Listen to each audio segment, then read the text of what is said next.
ஒரு முக்கியமான சந்தேகம் என்னன்னா, சுகர் பேஷண்ட் இது மாதிரியான பாதிப்புகளை சந்திப்பாங்களா? ஏன்னா சுகர் பேஷண்ட் தொடர்ந்து டேப்லெட்ஸ் எடுக்கிறாங்க. கண்டிப்பா அவங்களுக்கு இந்த மாதிரி பலகீனமான பிரச்சனைகள் ஏற்படுமா? நீங்க பாத்தீங்கன்னா ஆரம்பத்தில் சொன்னீங்க, கவனிக்கீங்கன்னு தெரியல. இன்னைக்கு நம்ம போன் பண்றவங்க அதிகமானவங்க கைப்பழக்கத்தில் உள்ள வாலிபர்கள். அப்புறம் இந்த சுகர் பிபினால மாத்திரை போட்டு எனக்கு ஆசை இருக்கு, ஆனா என்னால பிசிக்கலா என் மனைவி சந்தோஷப்படுத்த முடியல. எனக்கு அங்க போற வரைக்கும் நிறைய ஆசை, நிறைய பிளான் பண்ணி கனவோட உள்ள போறேன். ஆனா பாத்தீங்கன்னா ஃபெயிலியர் தான் அடையிறேன் நானு. இதன் காரணமா என் மனைவியும் என் மேல கடுப்புல கோவத்துல நிறைய இடங்கள்ல பாத்தீங்கன்னா டைவர்ஸ் ஆகிற அளவுக்கு எல்லாம் மோசமா நிறைய கால்ஸ் நமக்கு வருது. நம்ம சொல்லக்கூடிய ஒரே விஷயம் என்ன அப்படின்னா, இன்னைக்கு சுகர் பேஷண்ட் சுகர் வந்துட்டாலே உங்களுக்கு பாத்தீங்கன்னா அந்த நரம்புகள் வீக் ஆயிடும். நரம்பியல் நோய் தான் இது. நரம்பு வீக் ஆயிடுச்சுனாலே உங்களுக்கு உடல்ல இருக்க எல்லா பலகீனமும் உருவாயிடும். உடலுக்கு பலம் குறையறதுக்கான முக்கியமான காரணம் நரம்புகள் பலகீனமா இருக்கு.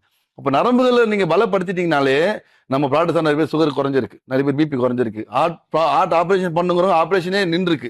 இந்த மாதிரி பல பிரச்சனைகள் நம்ம ப்ராடக்ட் சாப்பிட நின்றுருக்கு. இதுக்கெல்லாம் காரணம் இது சுகருக்கான மருந்தா, இது பிபிக்கான மருந்தா, இது ஹார்ட்டுக்கான மருந்தா? நிச்சயமா கிடையாது. ஆனா இதெல்லாம் ஏன் சரியாச்சு அப்படின்னா, இது நரம்புக்கான மருந்து.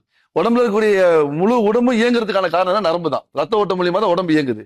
அந்த ரத்த ஓட்டத்தை சீராக்கி நரம்புகளுக்கு சரியான முறையில் ரத்தம் போகும்போது என்ன ஆகுதுன்னா, உங்களுக்கு எல்லா உடல் இருக்க நோயும் சரியாகும். குறிப்பா சொல்ல போனா வயசு 60க்கு மேல இருந்தாலும் சரி, நிச்சயமா உங்களால் நம்மளோட ப்ராடக்ட் சாப்பிட்டீங்கன்னா நிச்சயமா சந்தோஷப்படுத்த முடியும். ஏன்னா இது நரம்புகளுக்கான மருந்து தான் நம்ம ப்ராடக்ட்.